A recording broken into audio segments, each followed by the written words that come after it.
Women growing up, 80s, 90s, 2000s, we're told that, hey, you're gonna be emotional, you're gonna be fragile, and so men have to protect you. Us as a society decided that we have to protect them. We have to cater to their feelings, their overall well being, make them feel secure and prioritized. Now, for context, women were not allowed to vote until recent history. Women were not even allowed to join the army until recent history. That's why you have a movie like Mulan, where she goes undercover as her dad, aka a man, in order to even get into the army because they wouldn't allow it at that time. Is it a cartoon? Sure, I get that too. But where do you think this is all coming from? Also, if you watch my videos, you already know that the common theme is have some empathy. Be empathetic to your partner. Be empathetic to your coworkers. Be empathetic to husband, brother, sister, uncle, aunt, cousin, everybody in between. And now, because we're taught as a society to protect women, to listen to women, to care for them, people do often look at that as entitlement. And it's not. It's just we know that if the woman is not secure or prioritized, the family unit is going to fail. Society is likely going to fail because we don't prioritize them, because they feel like their voices aren't heard. Who doesn't want to be heard, whether it's in your own house or out in society? Be mindful. And I hear that. I respect it. I even respect the intent behind all of it, because you do need to be heard and you do need to feel safe. But here's the part where nobody actually speaks about or says out loud. Is it really respectful to treat somebody like a child and infantilize them and say, you're too fragile and so I can't tell you the truth? Being a stepmother is notoriously difficult. You're walking into a tribe that's already pre-existing, and so you feel like an outsider. And especially if the husband of that situation is slightly focused or even hyper-focused on that child, you're gonna feel invisible. Kind of like you're second place in your own home, or like if you're in a car, you're sitting in the back seat. And so the wife's feelings of jealousy are in fact a signal of her not feeling secure or like the primary partner. She's not in that first place position anymore. And that sucks. Okay, let's pivot. A father's affection is the blueprint to the child's overall emotional well-being. The father-daughter bond is going to be a non-negotiable.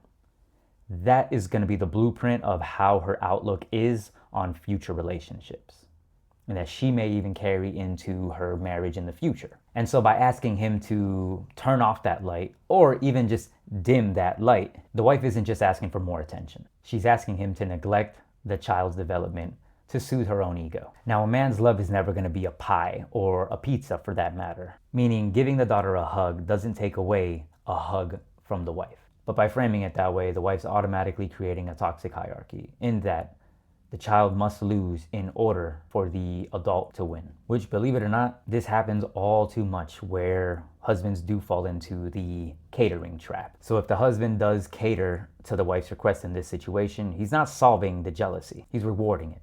He's teaching his wife that she can control the relationship through emotional manipulation. Let's just call it what it is. Now let's look at the actual request here. She told him to show his daughter less affection while she's around.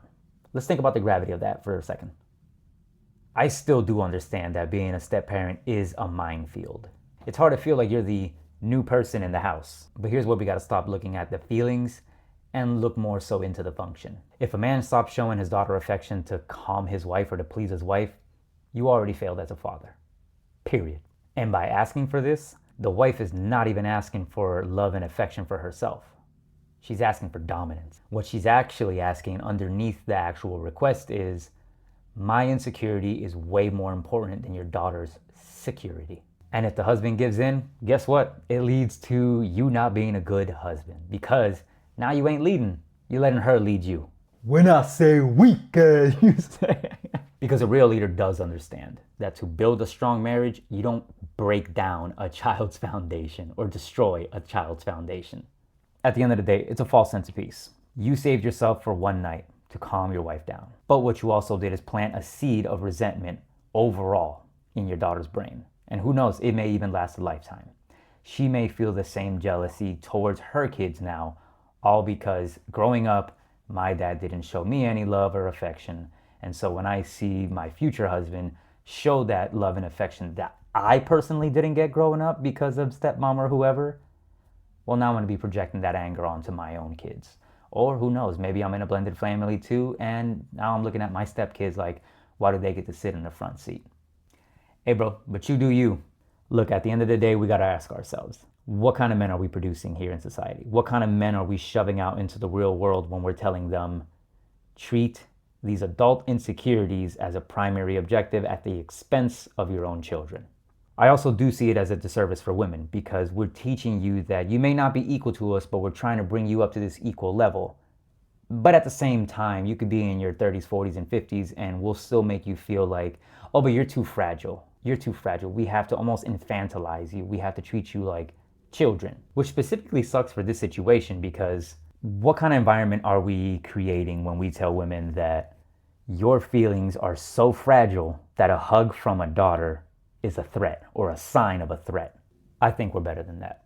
I think true partnership in a society, ideal society for that matter, is a significant other cheering on the relationship that you have with any of your kids and not trying to put a lid on it, whether it's a blended family or not. But I want to hear from you, especially if you're in blended families. How do you navigate through the situation? Also, am I being too harsh here? Is there a version of this where the wife has a 100% point? Or is this a massive red flag that the husband needs to immediately address? Let me know in the comments below.